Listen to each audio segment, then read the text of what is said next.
Welcome back to chapter 6. Okay, so why don't we get started with the implementation? So of course it's going to be in the stickman.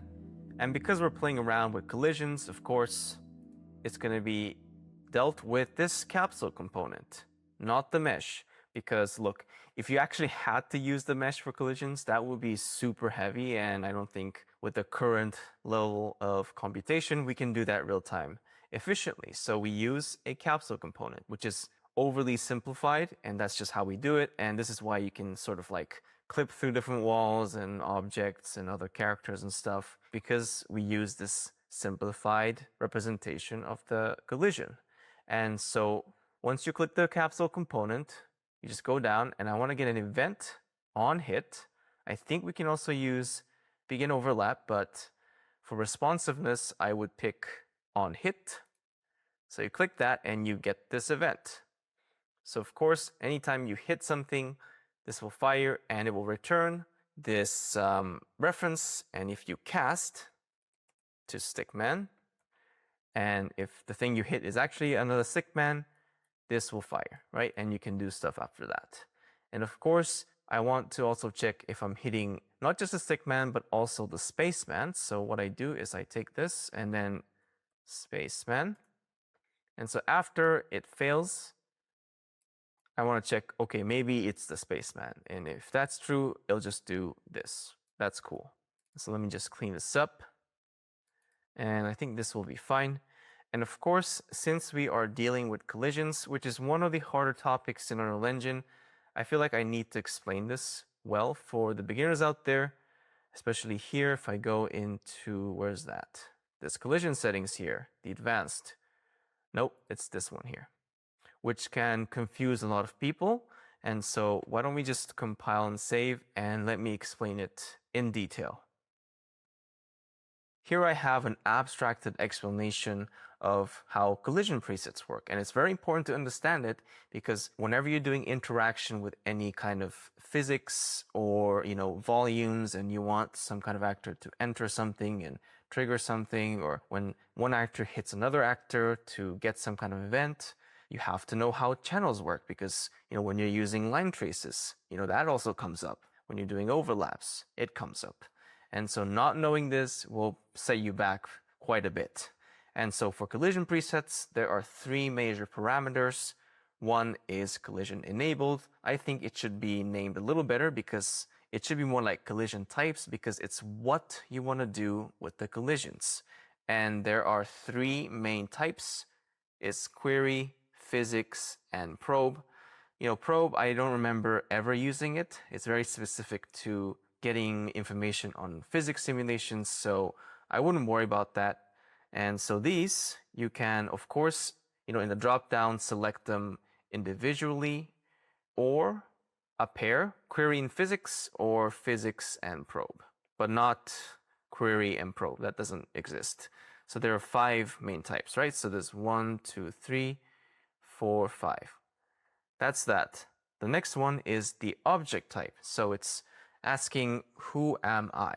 So think about what are things in the level. So it could be a table that's in the level and it doesn't move, but there is collisions. So, that's considered world static. Maybe the other thing is a dynamic thing that's moving around, but it doesn't simulate physics itself, but it is moving, then it's world dynamic. And the last thing, for example, could be a pawn, right? Just like the things we have here. You are a character that's moving around, then you pick pawn. And so that's who am I. So here I just abstractly represent it as A, B, and C. And the last one is the collision responses. And so this, it is like, who do I want to deal with? And also how. So who, you'll always have all the list of things that you can interact with. So here we have A, B, and C. And this here is usually 3 different checkboxes, right? And those are ignore, overlap, or block. And so that's the how. And so let's just do an example. Okay, so why don't we do a hypothetical example? So I'm just gonna clear this out. And then let's just say in our world we have a triangle, a square, and a circle. And of course, the who do I want to deal with, I want to add triangle, square, and circle. triangle, square, and circle, triangle, square, and circle. Okay, so let's just say that in this world, the triangle is kind of like a moving object that's going to collide with other squares and also overlap with circles, sorry. And so for that, if you just think about it, the overlap sounds like we want to do query. The blocking with the square sounds like we want physics. And so what do you do? Of course, you pick the query and physics, or physics and query, we would pick that. So who am I? We already know it's a triangle. So then for the responses, I just want to ask myself, okay, so do I first want to collide or interact with myself? And if the answer is no, then you do ignore. Okay, so with the squares, of course, I want to block. I want it to collide with each other. So then I would use B for block. And for circles, I don't want to block them, but I do want to overlap with them. So then I use O. Easy. The next one is, okay, let's do the square. So the square sounds like it itself doesn't need to have any kind of overlapping, or I don't really need to get events. So I would pick physics only. And for triangles, of course, I want to block them. And this is quite important to always match the relationship with the other thing, right? So, make sure that it's matching. Because sometimes what you have is that the collisions won't work as you thought. It's very important to go and look at the settings for each of these kind of blueprints and make sure the component has the same response. That usually fixes it. And so for the S, that's the squares. Let's just say they want to collide with each other, so then that's fine. We can use block, circle, ignore. Great. Now for the circle, finally, it sounds like it's not going to do any physics, just query. So then I would pick query only. And for the triangle, of course, I want to overlap. As you can see here, circle overlap, triangle overlap. They are respecting each other. Okay, the square, ignore. And then the circles, let's just do ignore because it doesn't really care about other circles, right? And so this is how I would set it up. Okay, so back in Unreal Engine, the previous explanation that I did there, I would say it's a little too overkill for this course because in the beginner stage, you can get away perfectly fine with using the presets that's offered to you by default by Epic. But I think it's still important to go through that explanation and understand it well, because if you want to do more bespoke interactions that is like outside of the usual use case of Unreal Engine collisions, then you're going to have to use custom, which just means that you select every single parameter that's inside of the presets. And the good thing about doing that is that you can create new object types in the list here in the project settings, which I think we did in a previous course, not sure which one. And as you can see, it's very useful. Anyways, let's just continue with our personal setup. Let's do the custom together. So for this one, of course, we want query and physics because we want the blocking as well as getting different events. And so who am I? I'm a pawn. Great. And so let's just start with everything ignore. Who do I want to interact with? So world static and world dynamic, I want this character to completely block them, including the floor and stuff, because we don't want it to just fall through the ground. I want to block other pawns. And maybe in your personal setup, you might want to spawn some like random physics stuff and you want to bump into this little guy. Then you would turn this, but I don't plan to do that, so I'm just going to keep it like that. And so this is it. And I think here, we're not going to be doing any traces, so then we don't really need any of this stuff. So that's it. So compile and save that. I want to do the same thing for the spaceman. So go into Capsule component. Let's go down and take our presets. Custom. This is fine. Ignore everything except all of these. Compile and save. And so now that is set up, we can work on this stuff. So let's do that next. Okay, now let's try to think back to what I described to you earlier in this video about how you can calculate the vector to redirect the stickman when they bump into each other. So keep that in mind, try to think back. And what do we do first? We need 2 points to create a directional vector. And so the first point, of course, is itself the actor's location. and then the location of the actor that we hit. So it could be two different cases. It could be the spaceman, it could be the stickman. So what I'll do is I'll save this. Let's just try to make some space here. Duplicate that, and we'll save this as a variable. So promote, let's just call it hit actor position, probably. Yep. And if it happens to be the stickman, we'll save it here. Otherwise, we go here, right? Into the spaceman. So now we have 2 points. And then we will trigger some stuff here, okay? So we can probably just put a sequence here, just connect these up.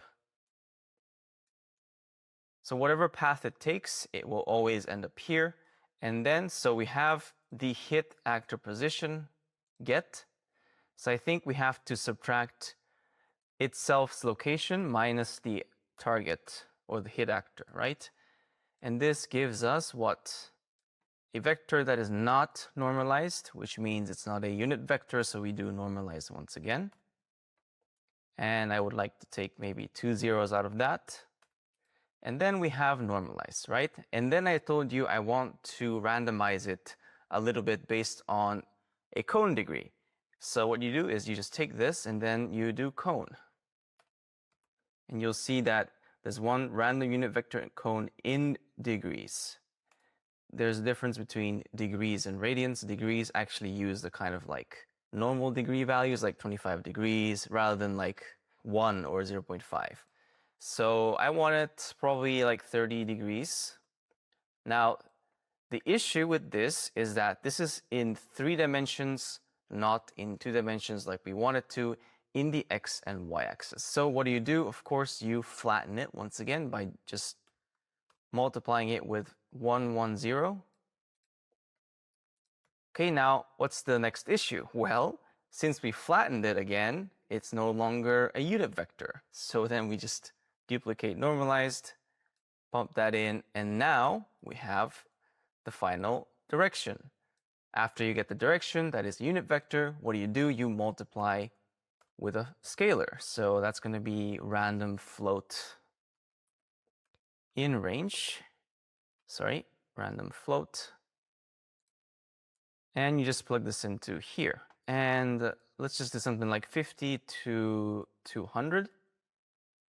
And then this is the actual new redirect point. So we can promote it to variable, and let's just say like redirect position. And so as you can see, it's quite long now. So what we can do is we can select this stuff here and then right click to collapse the function. Let's call it calc redirect pause. We're not setting anything, so it has to be pure. There you go, and that's fine.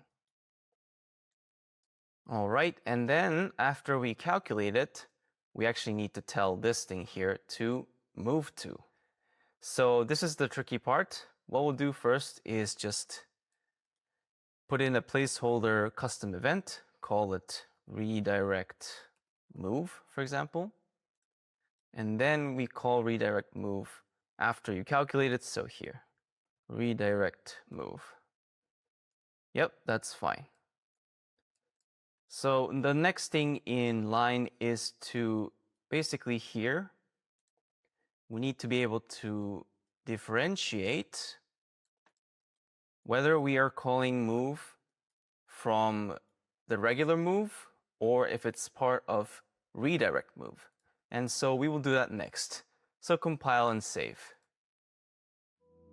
Okay, so finally in chapter 7, we're going to wrap things up with the part 1 of the course and finish up all of the blueprints. So if you want to keep learning, click on the next video.